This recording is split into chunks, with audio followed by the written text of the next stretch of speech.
Livro de Tiago, capítulo 5, versículos 1 ao 6. Anúncio dos juízos de Deus contra os ricos incrédulos. 7 ao 11. Exortação à paciência e à mansidão nas tribulações. 12 ao 18. Advertência contra os votos precipitados. A oração recomendada para circunstâncias aflitivas e prósperas. Os cristãos devem confessar suas falhas uns aos outros. 19 ao 20. A felicidade ser um meio para a salvação de um pecador. Versículos 1 ao 6. Os transtornos públicos são os mais penosos para os que vivem no prazer, os que são seguros e sensuais, ainda que todas as classes sociais sofram profundamente em tais momentos. Todos os tesouros idolatrados perecerão rapidamente, exceto se forem levados em juízo contra os seus possuidores. Cuidai-vos de não defraudar e oprimir, e evitai até a aparência do mal. Deus não nos proíbe de usar o prazer lícito, mas viver no prazer pecaminoso é um pecado que provoca. Não causa dano às pessoas a fim de não preocuparem-se pelos interesses de suas almas, porém satisfazerem os seus apetites carnais? Não causa dano às pessoas o fato de não preocuparem-se pelos interesses de suas almas, porém satisfazerem os seus interesses carnais? Não causa dano às pessoas o fato de não preocuparem-se pelos interesses de suas almas, porém satisfazerem os desejos carnais?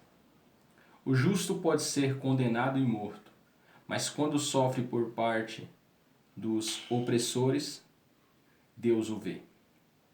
Acima de todos os delitos, os judeus haviam condenado o crucificado ao justo que veio a ele, Cristo o justo.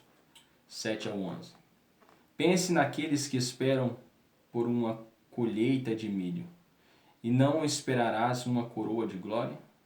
Pense naqueles que esperam por uma colheita de milho, e não esperarás uma coroa de glória? Sendo chamado a esperar um pouco mais que o agricultor, não é porque algo mais valioso a esperar? Em todos os sentidos, a vinda do Senhor vem se aproximando, e todas as perdas, privações e sofrimentos de seu povo serão recompensados.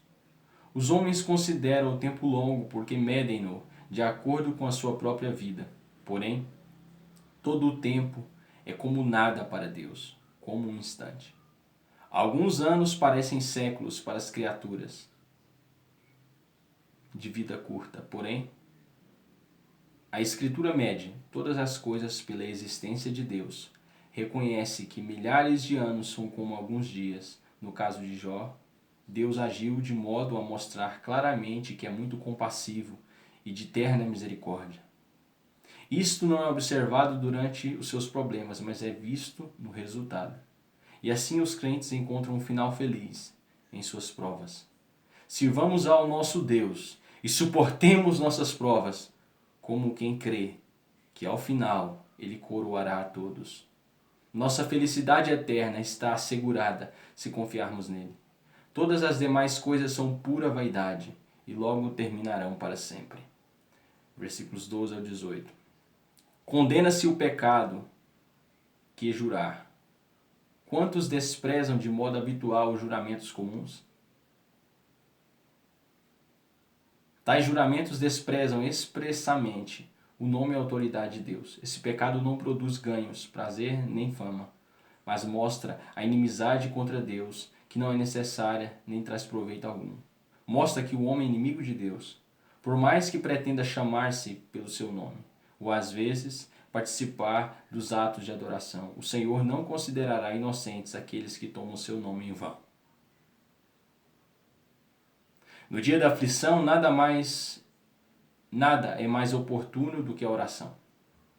Então, o espírito está mais humilhado e o coração quebrantado e brando. É necessário exercitar a fé e a esperança nas aflições, e a oração é o meio estabelecido para se obter e acrescentar estas graças. Observe que a salvação do enfermo não é atribuída à unção do azeite, mas à oração. Em um momento de enfermidade, não é a oração fria e formal que é efetiva, mas a oração de fé. A grande coisa que devemos pedir a Deus para nós e para os demais em tempos de enfermidade é o perdão dos pecados. Que nada seja feito com o objetivo de estimular alguém a tardar com a equivocada noção de que uma confissão, oração, absolvição e exortação por parte de um ministro ou sacramento consertarão tudo no último momento, quando alguém tem se descuidado dos deveres de uma vida piedosa. A confissão multa de nossas faltas muito ajudará a promover a paz e o amor fraternal. É muito proveitoso quando uma pessoa justa, um crente verdadeiro justificado em Cristo e por sua graça, que ande diante de Deus em santa obediência, apresenta uma oração fervorosa e eficaz, colocada em seu coração pelo poder do Espírito Santo, que produz efeitos santos e expectativas de fé, e assim o dirige com fervor a pedir as promessas de Deus diante do seu trono de misericórdia. O caso de Elias demonstra o poder da oração. Não devemos olhar para os méritos do homem quando oramos, mas a graça de Deus. Não basta pronunciar uma oração, mas devemos pedir em oração. Os pensamentos e os desejos devem ser firmes e ardentes, e as graças devem ser exercidas. Esse caso do poder da oração dá ânimo a todo cristão para orar eficazmente. Deus nunca disse a alguém da semente de Jacó: buscai o meu rosto em vão, mesmo onde possa parecer que não exista um grande milagre de Deus. Quando responde às nossas orações, ainda há muita graça. Versículos 19 ao 20. Não é uma característica do homem sábio e piedoso ensoberbecer-se, de estar livre de erros, ou negar-se a reconhecer um erro. Há um erro doutrinário no fundo de todo erro prático.